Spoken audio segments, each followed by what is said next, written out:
I'm Jeff Allen Wolf, and this is A World Gone Mad. And this episode's going to be short, and it's only going to cover one story, but it's a big story that I need to share with you. For those that have seen it, you know what it's about when you hear me say it. For those of you who haven't, please pay attention. Here we go. The huge bombshell news in the political world. Eric Swalwell. 4 women have come forward describing alleged sexual misconduct by Congressman Eric Swalwell, running for governor of California, including a former staffer who claims he raped her. Now, the accusations range from inappropriate behavior to serious allegations of assault, placing one of the most visible Democratic figures in a national spotlight into the national spotlight for all the wrong reasons. Now, as these claims begin to surface publicly and more details emerge, they are raising immediate questions about accountability, credibility, and what this could mean for Swalwell's political future. Now, a lot of people spoke up about this, and boy, the commentary was fast and harsh. Adam Schiff withdrew his support for Swalwell, like immediately. Katie Porter from Arizona, similar feeling. Also, billionaire fundraiser for Democrats Tom Steyer, also angry and pulling back. Others making comments about Swalwell and the alleged rape allegations. Jimmy Gomez, he stepped down from the campaign role on Swalwell's campaign, trying to be a California governor, and called on Swalwell himself to drop out. Ruben Gallego from Arizona withdrew his endorsement immediately. Ian Calderon pulled support, and Swalwell asked him to suspend his campaign. Now, major organizations, unions such as the California Teachers Association, suspended endorsement for Swalwell immediately, called the allegations disturbing and unacceptable. Other political pressure is being applied to Swalwell with calls for him to step down. Matt Mahan said he believed the accuser and told Swalwell to drop out. Tony Thurmond called Swalwell for him to exit the race. The party leadership reaction? Rusty Hicks called the allegations deeply disturbing, did not explicitly demand Swalwell's resignation. Now, let me bring something up that you know from the past. Let me remind you of something parallel. And please pay attention. Look what happened to Al Franken. Remember? The former U.S. Senator from Minnesota, who started as a comedian and writer on Saturday Night Live, built a second career in politics. In 2017, allegations surfaced, including a radio host accusing Franken of a forced kiss and a widely seen photo from a U.S. tour showing inappropriate behavior. Basically, that Franken brushed her breast in the photo. After that, more women came forward with claims of unwanted touching by Franken during public interactions. Nothing criminal was charged, but it was politically damaging. Let me be very clear. I'm not justifying what Al Franken did. He shouldn't have done it. But what he was accused of was nowhere near as egregious as what's being talked about now with allegations against Eric Swalwell. This all happened during the height of the Me Too movement also. Pressure built fast, especially from Franken's own party. Several Democratic senators called for Franken to resign, and they didn't hesitate. Support for Franken collapsed fast. Pressure came immediately, and Senator Franken was gone in weeks.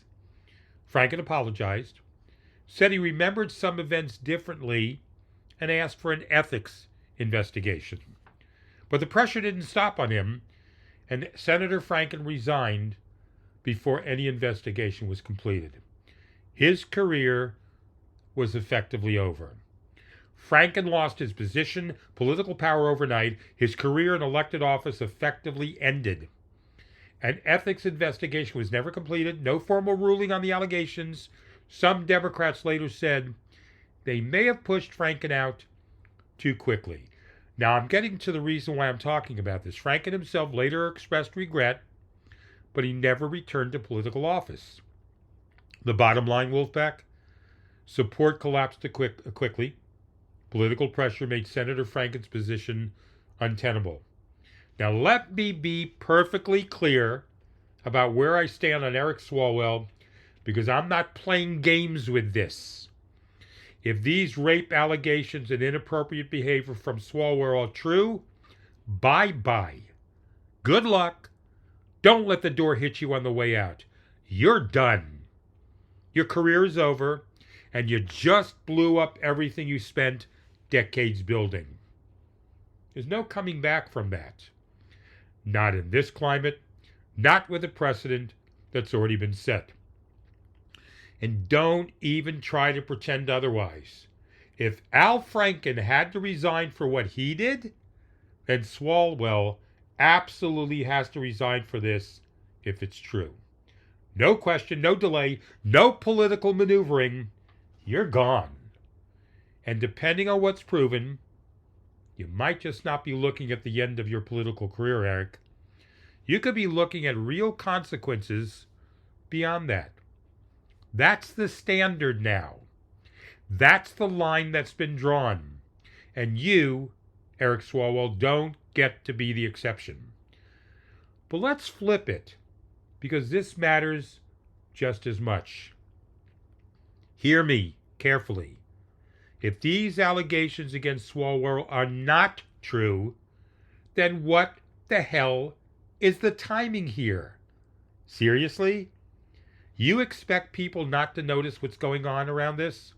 There's a full-scale war with Iran, people dying, the Epstein files, remember those? The Epstein files still unresolved, the fallout from the firing of Pam Bondi and Christy No More Gnome. All of this happening at the same time. And suddenly, this drops right in the middle of it. So what are we looking at? Is this real accountability, or is this political timing? Is this truth coming out, or is this something being weaponized when it's most useful? Because those are two very different things, and people are not stupid. They see patterns, they see timing, and they start asking questions. And here's where I land on all of it. If it's true, Eric Swalwell is finished, and Eric Swalwell deserves to be finished politically. If it's not, then somebody just tried to make out, or rather take out, a political career at the exact moment it would cause maximum damage.